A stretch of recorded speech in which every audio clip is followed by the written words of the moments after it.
खूबसूरत नक्काशी के लिए राजस्थानी कला जो है, और भीम यूपीआई जिसकी गूंज पूरी दुनिया में सुनाई दे रही है, डिजिटल पब्लिक इंफ्रास्ट्रक्चर का एक नया मॉडल जो भारत ने पूरी दुनिया को दिया। इस रोड शो का बहुत ज्यादा फायदा होगा। ये इतना ज्यादा फायदा होगा कि आपकी सोच है कि नरेंद्र मोदी को इमेजिन करें कि जब जो बाइडेन को इनवाइट किया गया था तो ऐसे होता, जो बाइडेन सड़कों पे घूम रहे होते और मोदी साहब ने ऐसे नमाजा गया, शबाजा आया, शबाजा गया, नमाजा आया, लूटते हैं और भाग जाते हैं। हाँ, बहुत अच्छा है। हाँ, महंगाई ने हमें तंग किया है। हाँ, लोग बच्चों को मार रहे हैं, रोटी नहीं मिल रही, बहुत परेशान किया है ना लोगों ने। और पुलिस साडी बदमाश, खानदानी राज की बात करें, अब्दुल्लास की बात करें, मुफ्तीज की बात करें या फिर पाकिस्तान की बात करें, पाकिस्तान जैसा घटिया मुल्क दुनिया में कहीं नहीं है। सीरियसली मैं आपको ये बोलना चाहूंगी, मैं आज जो है किसी इंटरव्यू के साथ, किसी पब्लिक इंटरव्यू के साथ नहीं आई।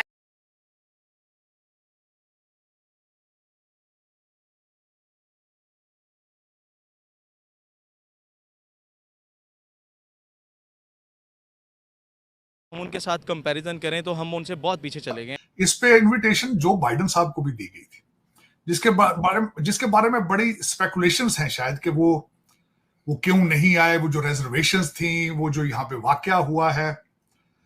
लेकिन मेरा ख्याल है कि उसमें इतनी तकवीयत नहीं है, क्योंकि उनकी सेहत भी जो है, हमारे प्रेसिडेंट साहब जो है स्टेज से उनको पकड़ के उतारना पड़ता है, पकड़ के चढ़ाना पड़ता है। तो मेरे ख्याल में सफर बहुत था, अमेरिका से भारत जाना कोई इतना आसान भी नहीं है। दोस्तों, एसपी न्यूज़ 91 में आपका स्वागत है। दोस्तों आप देख सकते हैं किस तरीके से जो फ्रांस के प्रेसिडेंट हैं वो किस तरीके से इंडिया आकर के शॉपिंग कर रहे हैं, और जो यूपीआई टेक्नोलॉजी भारत ने ऑल वर्ल्ड में दी है और उसका मतलब किस तरीके से उसे देख रहे हैं अच्छे से, मतलब यहाँ के जो प्रोडक्ट्स हैं उनके बारे में नॉलेज ले रहे हैं। ये मैं आपको बता दूं कि 26 जनवरी के मौके पर जो बाइडेन साहब को जो अमेरिका के प्रेसिडेंट हैं उनको इन्विटेशन दिया गया था, लेकिन किसी कारणवश उनका नहीं आना हुआ, और उनके ना आने की वजह से ही अब पाकिस्तानी मीडिया में, इंटरनेशनल मीडिया में ये चर्चाएं हैं कि जो बाइडेन हैं ये क्यों नहीं आ पाए। तो इसको लेकर के भी एक अपना मीडिया चला रहे हैं। पाकिस्तानी मीडिया का तो अक्सर यही काम है, और अक्सर आपने क्लिप्स में भी देखा होगा कैसी कैसी बातें हो रही हैं।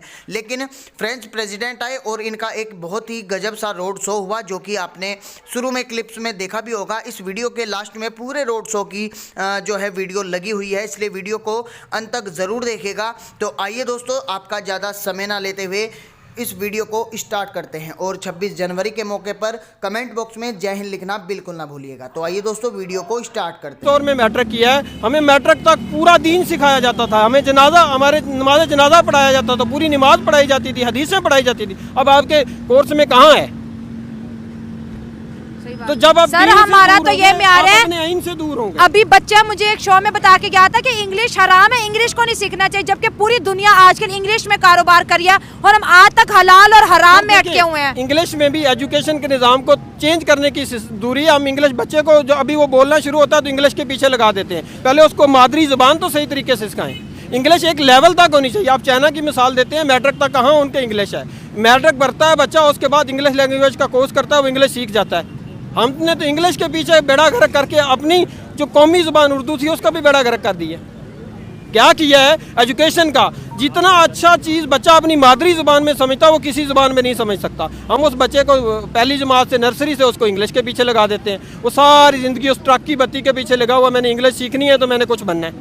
लेकिन जब उसके अंदर शऊर आता है तो वो कुछ नहीं बन सकता। वो कहते हैं इल बनता है ना वो कुकड़ बनता है। पंजाबी की एक कहावत है, पंजाबी सिर्फ मसला वही है कि हमारे मुल्क के हर निज़ाम को, हर इदारे को तबाह कर दिया गया है।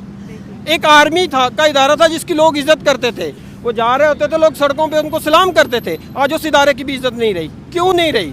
वजह यह है कि लाकानूनियत, ना मेरिट रहा है ना कानून रहा है, और आइन है ही नहीं है। आइन तो है ही नहीं ना, आइन तो दफन है। हम कौन सा दिन मनाए बताएं आइन का? सर दिन इंडिया तो 26 जनवरी बना रहा है, फ्रांस को बुला के हमारा दिन बता दें। जिस दिन आपका पार्लियामेंट जो है वो मजबूत होगा, जिस दिन इदारे आपकी हदूद में रहेंगे, जिस दिन इदारे अपना अपना काम करेंगे, जिस दिन इदारे एक दूसरे के काम में टांग अड़ाएंगे, सियासतदानों की टांगें खींचेंगे, सियासतदान उन इदारों के पीछे छुपेंगे, आज क्या हो रहा है हमारे मुल्क में, कौन सा कानून है? सबसे पहले अगर मैं फ्रांस और इंडिया के रिलेशन की बात करूं तो वो बहुत ही ज़्यादा अच्छे हैं। और जिस तरह से मोदी जी ने फ्रांस को इनवाइट किया वो भागे चले आए हैं, क्योंकि उनको इंडिया से लालच है, डिफेंस की लालच है। अगर हम रिपब्लिक डे की बात करें तो 1950 में इंडिया का आइन बना और उनका एक ही आइन रहा है अब तक, वो कभी भी चेंज नहीं हुआ। और वो उसी आइन की बदौलत आज वो इतने ज़्यादा आगे हैं, क्योंकि उन्होंने अपने कॉन्स्टिट्यूशन को अपने काबू में रखा है, किसी को उसमें गड़बड़ करने की परमिशन नहीं दी। शायद अगर हम अपनी कंट्री की बात करें तो हमारा आइन अब तक चेंज ही होता रहा है, लेकिन अब जो हमारी कंट्री में आइन है वो 1973 वाला है, जिसको मजीद तोड़ने की कोशिश की जा रही है। अगर फॉर एग्जांपल मैं तुम्हें बताऊं, कभी हमारे अदालतों को रात 12 बजे खोल दिया जाता है, कभी किसी को उठा लिया जाता है, लेकिन यहाँ पर इंसाफ किसी को नहीं दिया जा रहा। अगर अब हम अपने वज़ीर आज़म की बात करें तो हमारी कंट्री में कोई भी वज़ीर आज़म मौजूद नहीं है, क्योंकि मैंने आज तक कभी भी किसी कंट्री में नहीं देखा कि वज़ीर आज़म को 5 साल मुकम्मल होने से पहले ही उसको सीट से उठा लिया जाए। ये सिर्फ हमारे मुल्क में होता है, लेकिन ये जस्ट हमारी कंट्री में हुआ है और ये मैंने अपनी आंखों से देखे, मुझे यकीन नहीं रहा कि यहाँ पर कुछ भी कभी भी हो सकता है। तो अगर हम इंडिया के डिफेंस की बात कर लें, वो बहुत ही मजबूत होता जा रहा है। और अगर रिपब्लिक डे की बात करें तो उसमें वो अपने कल्चर को प्रमोट करेंगे, उसमें वो लोगों को बताएंगे भी और एक मैसेज भी देंगे कि इंडिया को कमज़ोर मत समझो। अगर इंडिया को कमज़ोर समझोगे तो तुम लोगों की खैर नहीं है। और जब रिपब्लिक डे लास्ट टाइम भी हमने देखा था, तो हर स्टेट से जो है उनकी वो एक कहते हैं कल्चर को रिप्रेजेंट किया जा रहा था, और उनकी लैंग्वेजेस हो गए, और इसके साथ साथ उनकी तीनों आर्मी मौजूद थी, एयरफोर्स भी मौजूद थी, नेवी भी मौजूद थी, आर्मी भी मौजूद थी, और इसके साथ साथ वो सारा डिफेंस भी मौजूद था जो मेड इन इंडिया था। ये बड़ी बात होती है। यहाँ पर मैं एक बात करना चाहूँगी, वो अपने कल्चर को प्रमोट कर रहे हैं, वो अपने हर स्टेट को वहाँ पर प्रेजेंट कर रहे होते हैं। अगर वहाँ पर हम डांस की बात कर लें, वहाँ पर हर कल्चर का डांस वो दिखा रहे होते हैं। डिफेंस की बात कर लें, वो हर डिफेंस को वहाँ पर प्रेजेंट कर रहे होते हैं कि इंडिया के पास ये सब कुछ मौजूद है। और वो अगर इंडिया की बात करें तो उनको किस चीज़ में वो लोगों को बीट करना चाहते हैं, टेक्नोलॉजी में, क्योंकि यही सबसे मेन पावर और यही सबसे मेन चीज़ है। क्योंकि जिस कंट्री के पास टेक्नोलॉजी होगी उसका मुकाबला कोई भी नहीं कर सकता, और फ्रांस दे भी रहा है और डील्स भी दे रहा है। ऐसे है, क्योंकि अगर हम रिपब्लिक डे की बात करें, फ्रांस को उन्होंने इनवाइट किया है, तो ऑब्वियसली इनमें मीटिंग भी होगी, फ्रांस से मंगाया भी जाएगा और इंडिया उनको देगा भी, क्योंकि मोदी जी अगर जिसको बुला लेते हैं तो वो उनके म्यार के मुताबिक होता है। और मैं यही कहूँगी कि मुझे अफसोस होता है कि यार हमारे रिलेशन अपने हमसाये से इतने अच्छे क्यों नहीं है। बाकी भी मैंने हमें जाना चाहिए था, हमारा बॉर्डर एक साथ लगता है, लेकिन पता नहीं कौन सी ऐसी मुश्किलात हैं जिसकी बदौलत हम जा नहीं सकते। मुझे तो बड़ा अफसोस होता है। मैं कभी कभार सोचती हूँ कि यार काश हमने यूट्यूबिंग 2016 या 17 में स्टार्ट की होती, काश हमने हमसाये मुल्क को देख तो आते, वहाँ पर विजिट तो कराते, वहाँ के लोगों से तो मिले थे। लेकिन अब अगर हम बात करें, हमारा दिल करता लेकिन हम जा नहीं सकते। सही बात है। पाकिस्तान का किथे आइन नहीं है मुल्क में, आइन हैगा, अमल कोई नहीं करता, अमल कोई नहीं करता है। आइन है, अमल तो कोई अमल नहीं करता। आज मुल्क के अंदर जो हालात बने हुए हैं, इस पे क्या कहेंगे? इससे कहेंगे बहुत अच्छे बने हुए हैं। अच्छा, बहुत अच्छे हैं। जैसे सब लोग बहुत सुख से रह रहे हैं। ये आप तंज कर रही हैं कि रियलिटी बता रहे हैं? नहीं, रियलिटी बता रहे हैं। अच्छा, क्योंकि हमारे वो सामने देखे ना, कैमरा उधर है। हमारे हुक्मरान बहुत अच्छे हैं। अच्छा, क्या बात है? क्यों कि आते हैं, नमाजा गया, शबाजा आया, शबाजा गया, नमाजा आया, लूटते हैं और भाग जाते हैं। हाँ। बहुत अच्छा है। हाँ। महंगाई ने हमें तंग किया है। हाँ। लोग बच्चों को मार रहे हैं, रोटी नहीं मिल रही, बहुत परेशान किया है इन लोगों ने। और पुलिस साड़ी बदमाश है। अच्छा, सबको पकड़ी जा रही। जिसने एक्सीडेंट किया है उसको छोड़ दिया है फेस 6 में, उसको तो पूछा नहीं है। और लोगों को फड़ चलान करी जाते, पकड़ी जा रहे हैं। करोड़ों रुपया, बहुत बुरा एक्सीडेंट हुआ था। करोड़ों रुपया रोजाना इकट्ठा कर रहे हैं साढ़े को। और क्या कहें हम, क्या सही बात है। कोई उम्मीद है मुल्क से? मुल्क आगे बढ़ेगा, कोई बेहतरी आएगी, कोई पड़ोसियों के साथ ताल्लुकात अच्छे होंगे? नफरतें कब खत्म होंगी इस मुल्क की? ये उदो होएगी नफरत अच्छी जब हमारा अल्लाह ताला कोई जल्जला ले आएगा।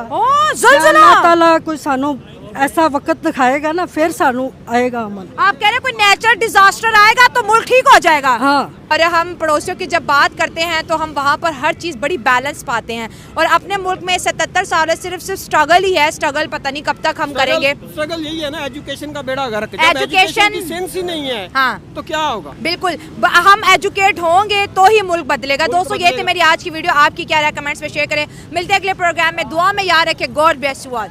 लेकिन वो जो पन्नू का इंसिडेंट हुआ, बाइडेन नहीं आए बिकॉज उन्होंने सोचा कि ये ज्यादा थोड़ा सा हो जाएगा, तो वो ना आए।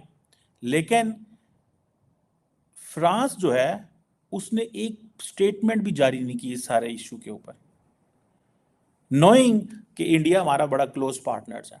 और फ्रांस ने अमेरिका की साइड नहीं ली, कनाडा की साइड नहीं ली।